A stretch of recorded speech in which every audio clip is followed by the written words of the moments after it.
ধনীদের পরিবেশে ফাতেমাকে মানায় না, এমনটা ভেবে উম্মে কুলসুম রাদিয়াল্লাহু তাআলা আনহা তিনি নাকি ফাতেমাকে দাওয়াত করেন নাই। ভাইরা বন্ধুরা, এরপরে ধনী পরিবারের মহিলাগুলি তারা দাওয়াত খাইতে আসলো। আসার পরে যখন খানা পেশ করা হলো, আল্লাহ পাক রব্বুল আলামিনের কাছে এই আচরণটা এত নাপছন্দ হয়েছে। কেউ কেউ বলে সবগুলা খানা পাথর হয়ে গেছে,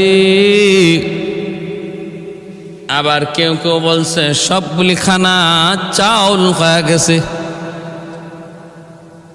সেটা আর খানা হিসাবে রয় নাই। খানা পরিবর্তন হয়ে সেটা অখাদ্য হয়ে গেছে, খাদ্য পরিবর্তন হয়ে সেটা অখাদ্য হয়ে গেছে। ভাইরা বন্ধুরা, এমন ঘটনা যেই সমস্ত মানুষ জারি গানে গায়, জারি গানে বলে, মানুষকে আবেগ আপ্লুত করার জন্য, এমনকি কবিতাও বানায়, গানও বানায়, ছন্দ আকারে, জারির আকারে। এর কোনো ভিত্তি নাই, উল্লেখযোগ্য কোন বইয়ের মধ্যে, কোন কিতাবে ওই ঘটনার কোন সত্যতা পাওয়া যায় না। কারণ হলো এই ঘটনার দ্বারা আমার নবী পরিবারের উপরে বহুত বড় একটা অপবাদ দেওয়া হয়। এমন কোন কথা, এমন কোন ঘটনা, এমন কোন আচরণ কোনোদিন প্রকাশ করা যাবে না, বলা যাবে না, দেখানো যাবে না, যার দ্বারা আমার নবী পরিবারের উপরে অপবাদ আসে, নবী পরিবারের ইজ্জতে আঘাত হয়। আমার নবী পরিবারের কোনো সদস্যের ব্যাপারে এমন কোনো কথা বলা যাবে না যেই কথার দ্বারা নবীর পরিবারের ইজ্জত নষ্ট হয়। উম্মে কুলসুম রাদিয়াল্লাহু তাআলা আনহা খানতুনে জান্নাত গরিব হওয়ার কারণে তাকে দাওয়াত করেন নাই, কথাটা সাধারণ কোনো কথা নয়, বহুত বড় কঠিন একটা অপবাদ, বহুত বড় অন্যায় কথা।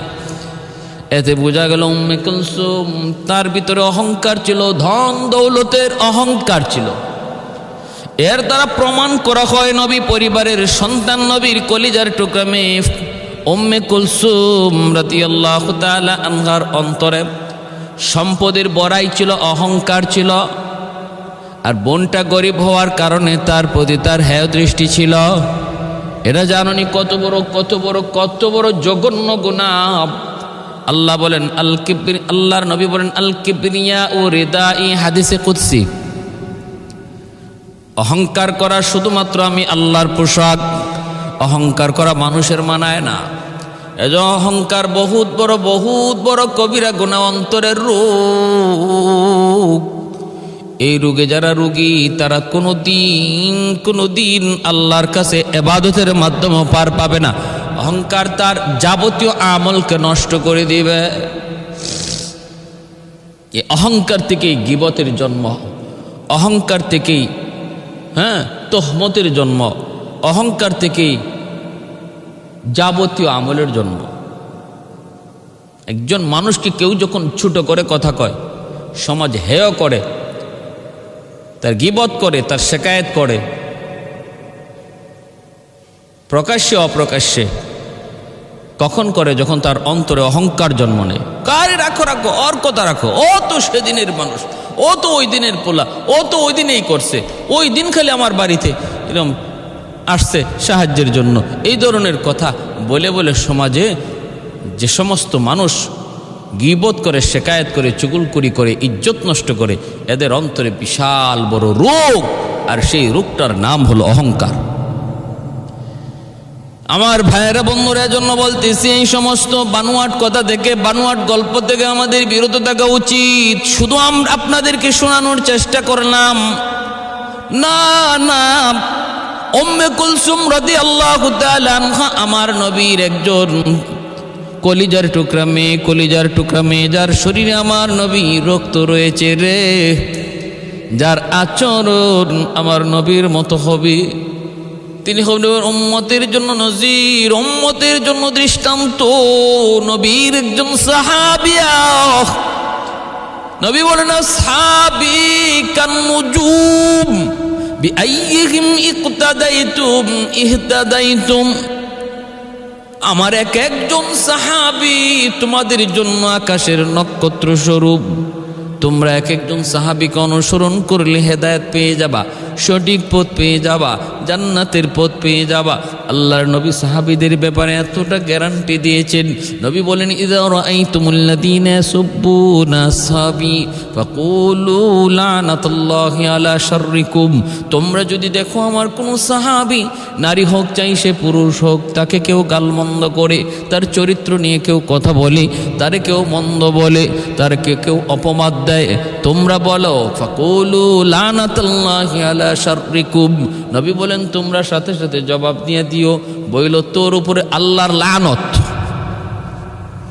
আল্লাহ নবী বলছেন, আল্লাহ নবী বলেন সাথে সাথে জবাব দিয়ে দিও তোর উপরে আল্লাহর লানত, তোর উপরে আল্লাহর লানত। এজন্য আমার ভাইরা বন্ধুরা, উম্মে কুলসুম রাদিয়াল্লাহু তাআলা আনহার প্রথম বিবাহ হয়েছিল আবু লাহাবের ছেলে উতাইবার সঙ্গে। আবু লাহাবের দুই ছেলে আমার নবীর দুই মেয়েকে বিয়ে করেছিল। উতবা বিয়ে করেছিল রুকাইয়াকে, আর উতাইবা বিয়ে করেছিল উম্মে কুলসুম রাদিয়াল্লাহু তাআলা আনহাকে। এই দুইজনকে দুইজন বিবাহ করেছিল। ভাইরা বন্ধুরা, আমার নবী রহমতের নবী, মায়ার নবী নবুয়ত পাওয়ার 6 বছর আগে, 6 বছর 7 বছর আগে উম্মে কুলসুম রাদিয়াল্লাহু তাআলা আনহার জন্ম হয়। ভাইরা বন্ধুরা, এরপরে তিনি কিছু বড় হতে লাগলেন। নবীজি, ওই সময় আরবের একটা প্রচলন ছিল অল্প বয়সী বিয়ে দেওয়া হয়ে যেত। আমাদের সমাজে সেটা অন্যায় অপরাধ, তখনকার সমাজের সময়ে সেটা এত অপরাধ ছিল না। নবী তার দুজন মেয়েকে বিবাহ দিলেন আবু লাহাবের সন্তান উতবা উতাইবার সাথে। এরপরে আমার নবী, মায়ার নবী যখন নবুয়ত পান, নবুয়ত পাওয়ার পর আল্লাহর নবী যখন তাওহীদের দাওয়াত দিতে লাগলেন, মেয়েদেরকে নবী উঠায় দেন নাই, নবীর ঘরেই ছিল, বিবাহ হয়ে গেছে। আবু লাহাবের ছেলে উতবা উতাইবা নবীর জামাতা, দুই মেয়ের জামাতা। নবী যখন কালেমার দাওয়াত দেন, তাওহীদের বাণী শোনান, আবু লাহাব নবীর তাওহীদের বাণী মেনে নিতে রাজি না। এমনকি আবু লাহাবের স্ত্রী উম্মে জামিল, সেও নবুয়তের দাওয়াত সে মেনে নিতে রাজি না। এমনকি আমার নবীর কঠিন বিরোধিতা শুরু করলো, কঠিন বিরোধিতা শুরু করলো। এক পর্যায়ে আমার নবীর উপরে আঘাত করলো আবু লাহাব। কেউ আঘাত করার সাহস করে নাই, সবার আগে আঘাতটা করলো আবু লাহাব। যখন নবী কালেমার দাওয়াত দিতে জাবালে আবি কুবাইস থেকে নবীজি দাওয়াত দেওয়ার জন্য সবাইকে ডাক দিয়েছিলেন। আল্লাহর নবী ডাক দিয়েছিলেন আর বলেছিলেন, আমি যদি বলি পাহাড়ের ওই প্রান্তে তোমাদের জন্য দুশমন অপেক্ষায়, তোমরা কি আমার কথাটা মেনে নিবা? বলেছিল সবাই, হ মানব, কারণ তুমি তো আল আমিন। আল্লাহ নবী বললেন, তাহলে আমি বললাম কালেমা যদি গ্রহণ না করো বিপদ বিপদ বিপদ। আবু লাহাব তখনই একটা ঢিল মারল, নবীর দিকে ঢিল মারলে বলল, আলী হাদা জামাতানা ইয়া মুহাম্মদ, তাব্বান লাকা ইয়া মুহাম্মদ। মুহাম্মদ তুমি ধ্বংস হও, তুমি ধ্বংস হও, এজন্যই বুঝি জমায়েত করেছো। এই বইলা ঢিল মারলো। সাথে সাথে আল্লাহ পবিত্র কোরআনের সূরা লাহাব নাজিল করে জবাব দিয়া দিলেন। আল্লাহ বললেন, বন্ধু জবাব তুমি দিও না, আবু লাহাবের গালির জবাব আমি আল্লাহ দিব। কারণ আবু লাহাব তোমারে গালি দেয় নাই বন্ধু, মূলত গালি দিয়েছে আমি আল্লাহকে। যতদিন পর্যন্ত তুমি তোমার কথা বলেছো, আবু লাহাব তোমাকে কোনোদিন গালি দেয় নাই। যেদিন থেকে তুমি আমার কথা বলা শুরু করেছো, সেদিন থেকে তোমারে গালি দেয়। এর আগে ছিলে তুমি আল আমিন, এখন হয়ে গেলে দুশমন। অতএব তোমাকে গালি দেয় নাই, গালি দিয়েছে আমি আল্লাহকে। আল্লাহ জবাব দিয়ে দিলেন, তাব্বাত ইয়াদা আবি লাহাবিন ওয়া তাব। এই সূরা নাজিলের পর আবুল আহাব উম্মে জামিল খেপে গেল। আরবের মধ্যে এটা রটে গেল, মুহাম্মদকে অপমান করার কারণে আবুল আহাব উম্মে জামিলের ব্যাপারে কোরআনের সূরা নাজিল হয়ে গেছে। আল্লাহর নবী, রহমতের নবী, মায়ার নবীর উপরে আবুল আহাব উম্মে জামিল খেপে গেল।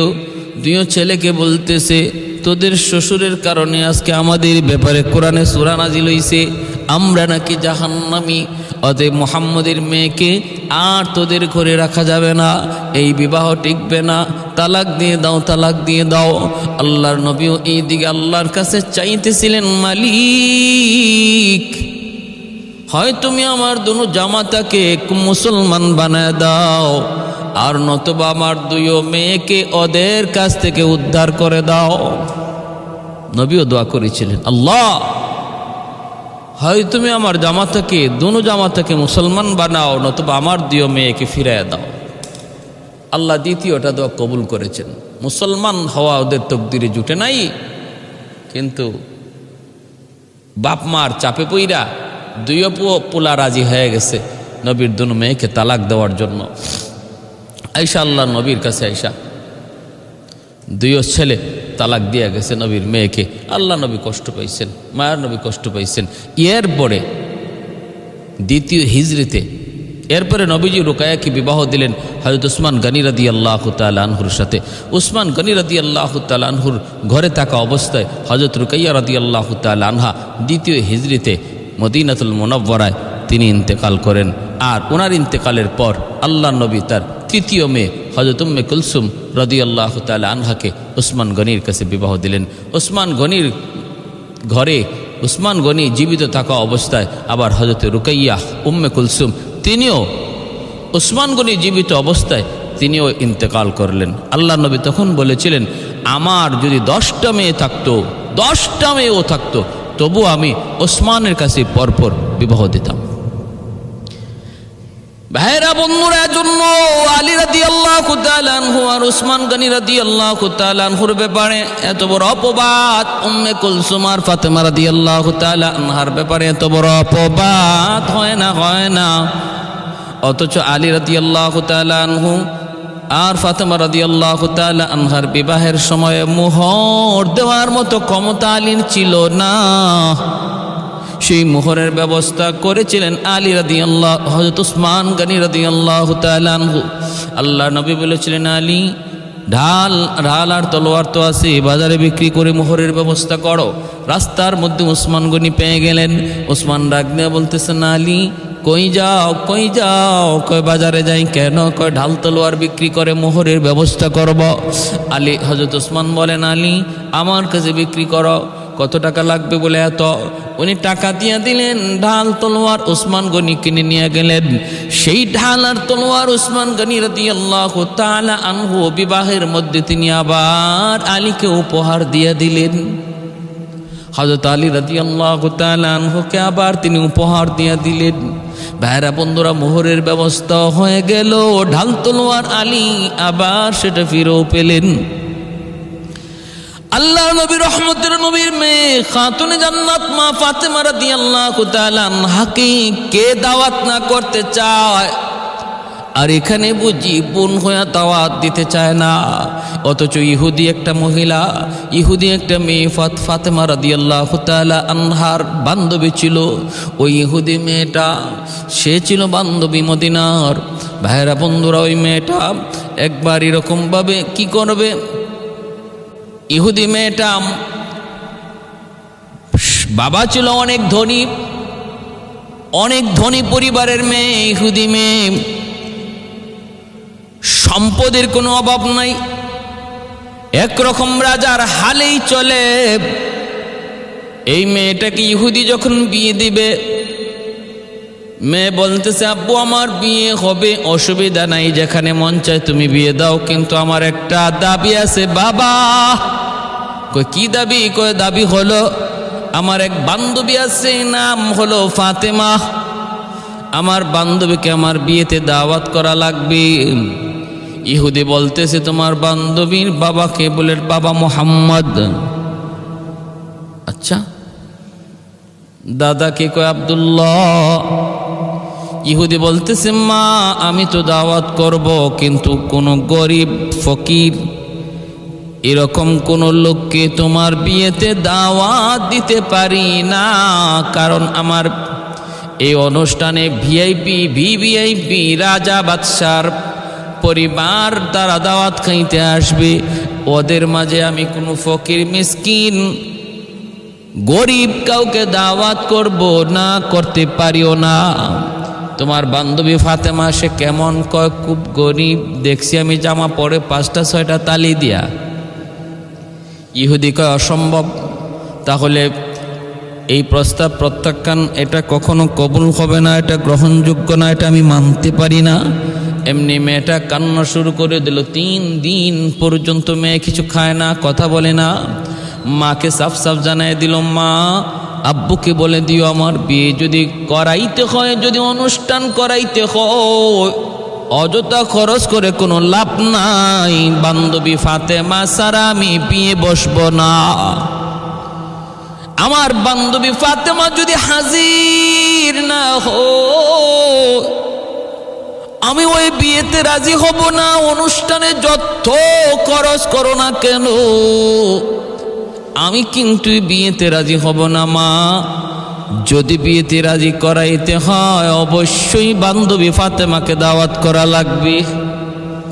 ইহুদি আমার নবীর মেয়ে ফাতেমাকে দাওয়াত দেয়, আর ওই গুমরার দল, বদভ্রষ্টের দল বলে ওরা নাকি নবীর বোন হয়ে নাকি বোনকে দাওয়াত দেয় না গরিব হওয়ার কারণে। ইহুদি মেয়ে খানা বন্ধ করে দিল। 3 দিন চলে যায়। মা স্বামীর কাছে যা বলে, স্বামী গো, সন্তান যদি বাঁচাইতে হয়, বিবাহ তো পরে, আগে যদি বাঁচাইতে হয় তাড়াতাড়ি তার বান্ধবীকে দাওয়াত করো। এমনি বাবা আসছে, আয়েশা বলতেছে, মা রে একটু থাম। এ মা শোন, তোর কথা আমি মানবো, কিন্তু মা একটা শর্ত আছে।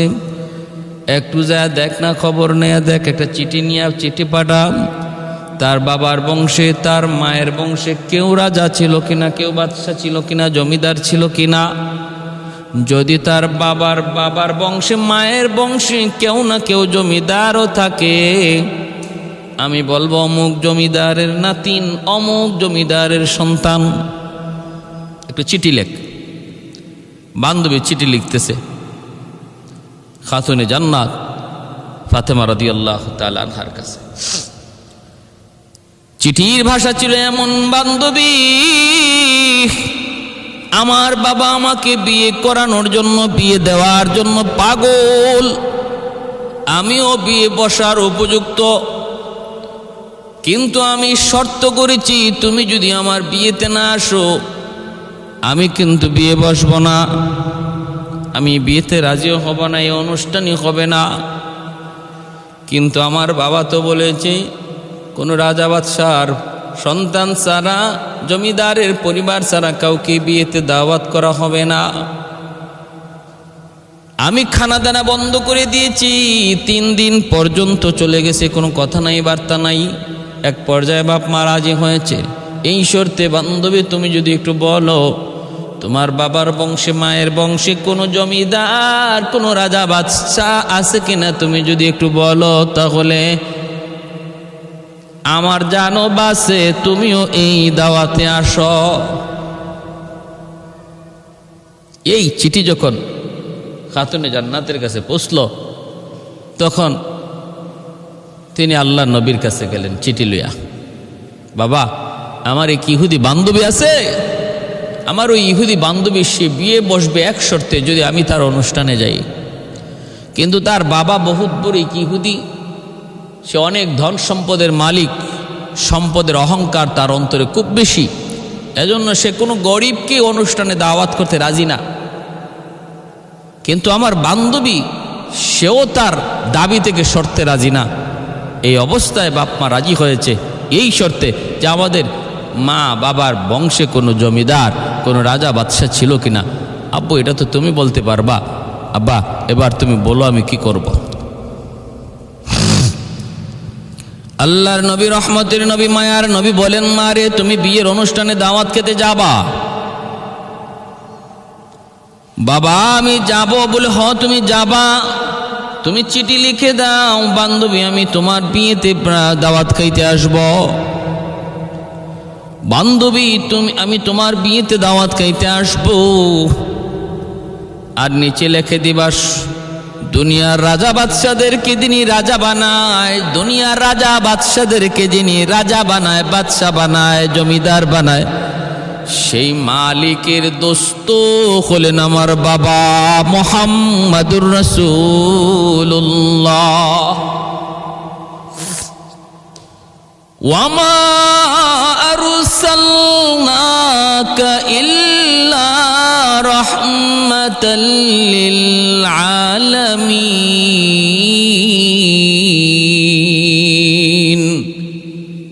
আল্লাহ পাক রব্বুল আলামিন কয়, বন্ধু তোমাকে জগতের জন্য রহমত বানায় পাঠাইছি। সূরা আলাম নাশরাহ লাকার মধ্যে কয়, ওয়ারাফা'না লাকা যিকরাক, ও বন্ধু আমি আল্লাহ তোমার নামকে উঁচু করেছি। আমি আল্লাহর নাম যত জায়গায়, তোমার নাম তত জায়গায়। আজানে আমার নাম, সাথে তোমার নাম। নামাজে আমার নাম, সাথে তোমার নাম। জানাজায় আমি আল্লাহর নাম, সাথে তোমার নাম। জানাজায় দেখবেন আর কিছু না থাকলেও আলহামদুর সাথে সূরা না থাকলেও দরুদ শরীফ জানাজার মধ্যে আছে নি না নাই? ইকামতের ভিতরে আমি আল্লাহর নাম, সাথে তোমার নাম। বাংলার জমিনে যেখানে আজান শেষ, ভারতের জমিনে আজান শুরু। ভারতে শেষ, পাকিস্তানে শুরু। যেখানে আমি আল্লাহর নাম উচ্চারণ হয় সেখানেই তোমার নাম উচ্চারণ হয়। কালেমার ভিতরে আমি আল্লাহর নাম, সাথে সাথে তুমি বন্ধুর নাম। तकबीर में कलमा में नमाजों में यज़ा में, तकबीर में कलमा में नमाजों में यज़ा में है नाम इलाही से मिला नाम मुहम्मद, है नाम इलाही से मिला नाम मुहम्मद। फरमाती ही आदम को मुझे खुल्द तरी में, लकहा हुआ तो बाब मिला नाम मुहम्मद, लकहा हुआ तो बाब मिला नाम मुहम्मद। महबूब ने कहा सल्ली अला नाम मुहम्मद, आका की जिया दिल की जिला नाम मुहम्मद, आका की जिया दिल की जिला नाम मुहम्मद। ভাইয়ের আমার, এই চিঠি লিখা বান্ধবীর কাছে পাঠাবে। বান্ধবী বাবাকে যে বলল, বাবা আমার বান্ধবী আসবে। কেমনে আসবে? তার বংশে কোনো রাজা বাদশা ছিল? বলে রাজা বাদশাহ যিনি বানায় সেই মালিক হলো আমার বান্ধবীর বাবার বন্ধু। সে বলে দিয়েছে আসবে বাবা আসবে। এবার তুমি বলো বিয়ে হবে কি হবে না? বাবা কই বিয়ে হবে, ঠিক আছে তারা আসতে বল। রাজা বাদশার পরিবারের সদস্যরা বিয়ের আসরের মধ্যে বসে আছে। এইদিকে আগামীকাল বিয়ের অনুষ্ঠান। খাতুনে জান্নাত বাবাকে বলতেছে, আব্বু কাল তো অনুষ্ঠান, আমি যাব, বিয়েতে যাব। বলে হ তুমি যাবা। সন্ধ্যার সময় একবার কই, বাবা আমি তো আগামীকাল যাব। নবী কয়ে যাবা, কিন্তু পোশাক আশাক কি পইরা তিনি যাবেন? নবী কিছুই বলেন না, কিছুই তো বলেন না। ভাইরা সকালবেলা তিনি যাবেন, রাতের বেলা জিব্রাইল আমিন আল্লাহ পাক রব্বুল আলামিন কয়, জিব্রাইল জান্নাতের ভিতরে ঢুকো, জান্নাতি স্বর্ণ অলংকারের একটা ব্যাগ তুমি তৈরি করো, ভরপুর জান্নাতি স্বর্ণ অলংকার। একজন মহিলা সাজার জন্য যত অলংকার লাগে সব অলংকার দিয়ে একটা ব্যাগ তুমি ভরপুর করো। আরেকটা ব্যাগের ভিতরে জান্নাতি পোশাক, যেই পোশাক পইরা মানুষ বেড়াইতে যায় এমন একটা পোশাক দিয়া ব্যাগ তৈরি করো। দুইটা ব্যাগ আইনা আল্লাহর নবীর কাছে জিব্রাইল আমিন দিয়া গেলেন। আর নবীজি ওই ব্যাগ নিয়ে খাতুনে জান্নাতের দরজার সামনে যা নক করালেন। দরজা খোলা মাত্রই নবী বলতেছেন, মা গো ব্যাগ দুইটা রেখে দাও, সকালবেলা তুমি বিয়েতে যেও। আল্লাহর নবী, রহমতের নবী, মায়ার নবী, তিনি ব্যাগ দুইটা দিয়ে দিলেন খাতুনে জান্নাত। ব্যাগ দুইটা দেখে জান্নাতি পোশাক, জান্নাতি অলংকার পেয়ে শুকরিয়া আদায়তে তিনি নামাজে দাঁড়িয়ে গেলেন। এ ভাই, এজন্য বলতেছিলাম শুকরিয়া আদায়ের জন্য তিনি নামাজে দাঁড়িয়ে গেলেন। নামাজ পড়েন আল্লাহর কাছে শুকরিয়া আদায় করেন। তিনি বুঝতে বাকি রইল না, এ কোনো দুনিয়ার মার্কেটের কোনো গহনা নয়, এই গ্রান এটাও দুনিয়ার কোনো আতরের গ্রান নয়, এই পোশাক দুনিয়ার কোনো পোশাক নয়, জান্নাতি পোশাক, জান্নাতি গ্রান। ভাইরা, সকালবেলা তিনি দামি জান্নাতি পোশাক পইরা বান্ধবীর বাড়িতে রওনা দিছেন। ওইদিকে তো রাজা বাদশার সন্তানরা, মেয়েরা, বান্ধবীরা তারাও তো বাড়িতে এসে হাজির, জমিদারের মেয়েরাও তারাও তো হাজির। সবার সামনে খাতুনে জান্নাত জান্নাতি অলংকার পইরা, জান্নাতি সাজে সজ্জিত হইয়া তিনি যখন পুরুষ না কোনো পুরুষের চোখের সামনে নয়, মহিলাদের পাশ দিয়ে তিনি যখন চলে যাইতেছেন, চোখগুলা তাদের বড় বড় হয়ে গেছি। অনুষ্ঠান সেটা যদি মহিলাদের জন্য খাস হয়, সেখানে একজন দিনদার নারী যেতে পারে। পুরুষ মিশ্রণে আজকে আমাদের সমাজের যে বিবাহ অনুষ্ঠান হয়, যেখানে নারী পুরুষ এক টেবিলে বৈশা খানা খায়, এই ধরনের অনুষ্ঠানে যাওয়া হারাম, সাফ সাফ হারাম, সাফ সাফ হারাম। নিজেও যাওয়া যাবে না, পরিবারকেও পাঠানো যাবে না।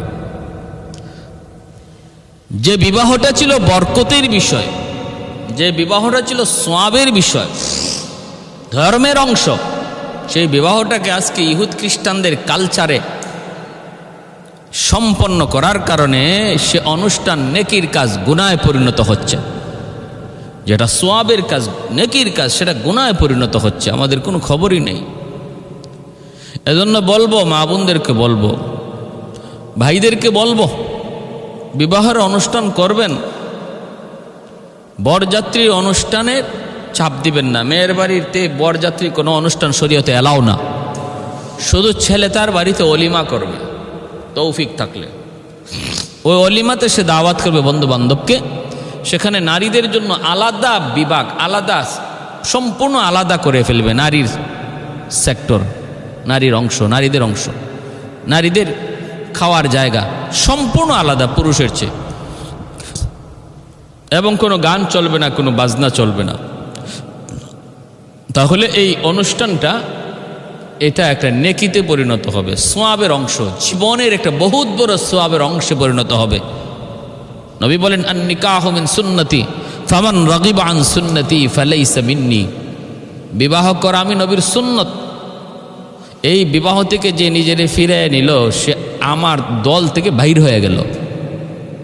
এজন্য যার শারীরিক শক্তি আছে, যাদের আর্থিক শক্তি আছে, যার শারীরিক এবং আর্থিক শক্তি সামর্থ্য আছে, তার জন্য বিবাহ করা অবশ্যই জরুরি, ফরজ, ফরজ। তার জন্য বিবাহ করা ফরজ। যার শারীরিক শক্তি আছে কিন্তু আর্থিক সামর্থ্য নাই, তার জন্য শরীয়তের বিধান, তুমি বেশি বেশি রোজা রাখো, বেশি বেশি রোজা রাখো। বউ পালার, একজন স্ত্রীকে পালবার সামর্থ্য যদি না থাকে, তার খরচ, তার খরপুষ দেওয়ার সামর্থ্য না থাকে, তাহলে বিবাহ তুমি কেন করবা? আরেকজন মহিলা এনে কষ্ট দিবা? তুমি রোজা রাখো, তোমার উপরে বিধান হলো তুমি রোজা রাখো। শারীরিক শক্তি যেটা আছে, রোজা রাখলে শারীরিক চাহিদা যেটা আছে এটা দুর্বল হয়ে আসবে। এজন্য আমার ভাইয়েরা, বন্ধুরা, খেয়াল করে মনোযোগ দিয়ে শুনুন। খাতুনে জান্নাত তিনি যখন ওই বাড়িতে যায় ঢুকলেন, শুধু নারী বান্ধবীরা তাদের সামনে যায় ঢুকলেন, তাদের চোখগুলা বড় বড় হয়ে গেল। কি ব্যাপার, এত দামি পোশাক জীবনে কোনোদিন দেখি নাই, জীবনে কোনোদিন দেখি নাই। খাতুনে জান্নাত তিনি তো ধর্মীয় কিছু কথা শুরু করলেন। সবাই মন দিয়ে মনোযোগ দিয়ে শুনতেছে। একজন বান্ধবী বলতেছে, বান্ধবী কথাটা একটু বন্ধ করো। মনে করছে যে সবাই বিরক্ত হয়ে গেছে। কারণ বিয়ে বাড়িতে ওয়াজ নসিহত চলে না, বিয়ে বাড়িতে বরযাত্রী অপেক্ষায় থাকে কখন খানা আসবে। কারণ ওই সময় বরযাত্রীদের টেম্পার থাকে বড় গরম। বিয়ে বাড়িতে বরযাত্রীদের টেম্পার গরম থাকে। যদি 19-20 হয় উতাল পাতাল শুরু হয়ে যায়।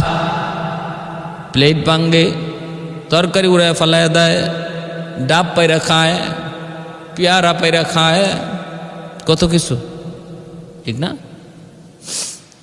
ওই দিন বরের চেয়ে বরযাত্রীর পাওয়ার বেশি থাকে। বিয়ে বাড়িতে বরের চেয়ে বরযাত্রীর পাওয়ার বেশি থাকে।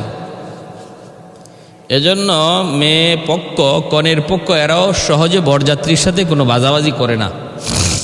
বহু প্রমাণ এমন আছে বরযাত্রীর গণ্ডগোলের কারণে, বরযাত্রীর কারণে বিয়ে ভেঙে গেছে। বিয়ের আসরে যায় বরযাত্রীর সাথে গণ্ডগোল হয়েছে, এতে করে বিয়ে ভেঙে গেছে, এমন নজির আছে। বহু প্লেট, বহু তরকারির বাটি বরযাত্রী ভাঙছে, নজির আছে। লবণ কেন কম হলো, তরকারিতে ঝাল কেন বেশি হলো, এটাই প্রবলেম। এতে করে তরকারির বাটি ভাঙছে, প্লেট ভাঙছে, কারণ এদিন পাওয়ার বেশি। অথচ বলুন তো, এই বিয়ে বাড়িতে এই বরযাত্রীর উসিলায় বর খাইতে আসছে না বরের উসিলায় বরযাত্রী খাইতে আসছে? বরের উসিলায় বরযাত্রী খাইতে আসছে, বরযাত্রীর উসিলায় বর খাইতে আসে নাই। তারপরও দেখা যায় বর কথা কম কয় আর বরযাত্রীরা বেশি কথা কয়। বর কম খায়, বরযাত্রী বেশি খায়। ঠিক তেমনি এই দুনিয়াতে আল্লাহ পাক ইমানদারকে বর বানায় পাঠাইছেন আর বেঈমানদেরকে বরযাত্রী বানায় পাঠাইছেন।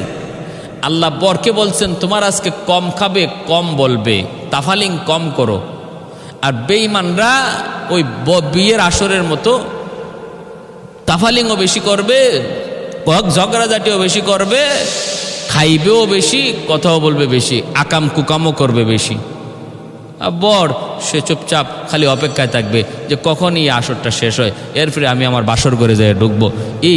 এই বিয়ার আসরটা, এই খাওয়া দাওয়ার আসরটা কখন জানি শেষ হয়, আর বরযাত্রী কখন জানি বিদায় হয়, আর আমি কখন জানি বাসর ঘরে যেয়ে ঢুকি, এই অপেক্ষায় থাকে বর। ঠিক দুনিয়ার মিসালটাও হলো এমন।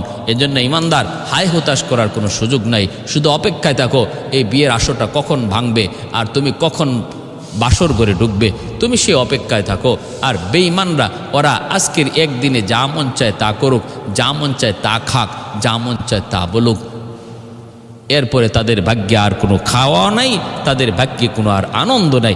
তোমার ভাগ্যে আনন্দ এরপর থেকে শুরু হবে আর শেষ হবে না।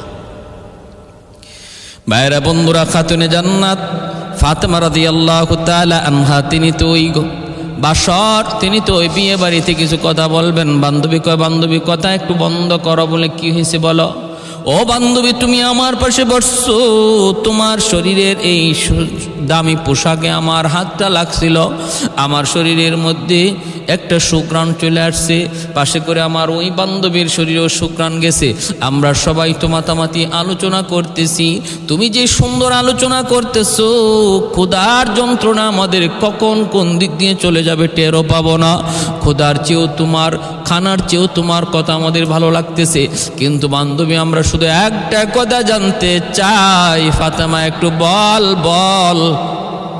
এই জামা কোন মার্কেট থেকে আনছো? কোন মার্কেট থেকে আনছো? ওই মার্কেটে যাবার রাস্তা কোন পথে? খাতুনে জান্নাত কয়, বান্ধবীরা, এটা দুনিয়ার কোন মার্কেট নয়, এই মার্কেটের মালিক হলেন আসমানের মালিক, জমিনের মালিক, জান্নাত জাহান্নামের মালিক আমার আল্লাহ। তিনি হলেন ওই মার্কেটের মালিক, আর সেলসম্যান হলেন জিব্রাইল আমিন। জিব্রাইল আমিন কই যাওয়ার রাস্তা কোন পথে? কই রাস্তা হলো ইহদিনাস সিরাতাল মুস্তাকিম। কেমনে যেতে হয়? কয়েকটা কালেমা পড়তে হয়, কালেমা পড়তে হয়, যেই কালেমাটা আমার আব্বা তিনি দুনিয়ার মানুষকে শোনাইতেছেন। বলে কোন কালেমা? লা ইলাহা ইল্লাল্লাহু মুহাম্মাদুর রাসূলুল্লাহ। সাথে সাথে উপস্থিত সবগুলি ইহুদি নারী, সবগুলি ইহুদি বান্ধবী খাতুনে জান্নাতের হাতে হাত রেখে কালেমা পড়ে মুসলমান হয়ে যায়। ভাইরা আমার, যদি আপনি বলেন এই ঘটনাও মিথ্যা, তাও আমি বলবো, বলুন এই ঘটনা যদি মিথ্যাও মেনে নেন, নির্ভরযোগ্য কোনো কিতাবে যদি নাও পান, তবু এর দ্বারা নবী পরিবারের উপরে কোনো তহমত আসে না, আমার নবী পরিবারের উপরে কোনো অ্যাটাক আসে না, আমার নবী পরিবারের উপরে কোনো ধরনের অপবাদ দেওয়া হয় না। মনে রাখতে হবে, উল্লেখযোগ্য, মনে রাখতে হবে, নির্ভরযোগ্য কোনো কিতাবের ঘটনা যদি না হয়, আর সেই ঘটনা যদি শরীয়তের কোনো বিধানের সাথে সাংঘর্ষিক না হয়, মানলে অসুবিধা নাই। যদি আমার এর দ্বারা আমলের কোনো বিষয় থাকে, বাইরা আমরা এজন্য বলতেছিলাম, আমরা যদি ইসরাইলের রাওয়ায়াত মানি, আমরা যদি নির্ভরযোগ্য কিতাবের কোনো ঘটনা নাও শুনি, তবুও সেই ঘটনা যদি শরীয়তের কোনো বিধানের সাথে, সাহাবায়ে কেরামের ইজ্জতের উপর, নবীর ইজ্জতের উপর, নবী পরিবারের ইজ্জতের উপর, উলামায়ে কেরামের ইজ্জতের উপর আঘাত করে এমন কোনো ঘটনা যদি না হয়, তাহলে সেটা মেনে নিতে কোনো অসুবিধা নাই, যদি এর মধ্যে আমলের কোনো উৎসাহ পাওয়া যায়। আমলের যদি উৎসাহ মিলে, সেটা যদি আকীদা সংক্রান্ত কোনো বিষয় না হয়, আকীদা সংক্রান্ত বিষয়, যে আমি এটা মানলে আমার কোনো আকীদার সাথে দ্বন্দ্ব বেজে যাইতেছে, তাহলে মানতে অসুবিধা নেই। বেয়ার হাজরিন, তাহলে আমরা প্রথম ঘটনাটা যেটা বলা হয় যে উম্মে কুলসুম ফাতেমাকে দাওয়াত দেন নাই, ফাতেমা গরিব হওয়ার কারণে, আর পরিণতিতে তার ঘরের দাওয়াতের সব খাদ্যদ্রব্য সেটা পাথর হয়ে গেছিল। এই ঘটনাটার কোনো ভিত্তি পাওয়া যায় না, সম্পূর্ণ বানোয়াট একটা গল্প, বানোয়াট একটা গল্প। এর দ্বারা আমার নবী পরিবারের উপরে অ্যাটাক করা হয়, কারণ উম্মে কুলসুম নবীজির কলিজার টুকরা মেয়ে, তার উপরে, এবং হযরত উসমান গনি রাদিয়াল্লাহু তাআলা আনহুর স্ত্রী হযরত উসমান গনির উপরেও যে এই অপবাদটা যায় পড়ে, এই অ্যাটাকটা যায় পড়ে। অতএব এই সমস্ত কথা যারা বলে আমরা তাদেরকে বাধা দিব, এই সমস্ত জারিগান যারা গায় তাদেরকেও আমরা বাধা দিব, এবং ইসলামের সুন্দর সুন্দর ঘটনাবলী, সহি সহি ঘটনাবলী আমরা শুনবার এবং আমল করার চেষ্টা করব ইনশাআল্লাহ। আল্লাহ আমাদের সবাইকে বুঝার এবং আমল করার তৌফিক দান করুন। ওমা তৌফিকি ইল্লা বিল্লাহ।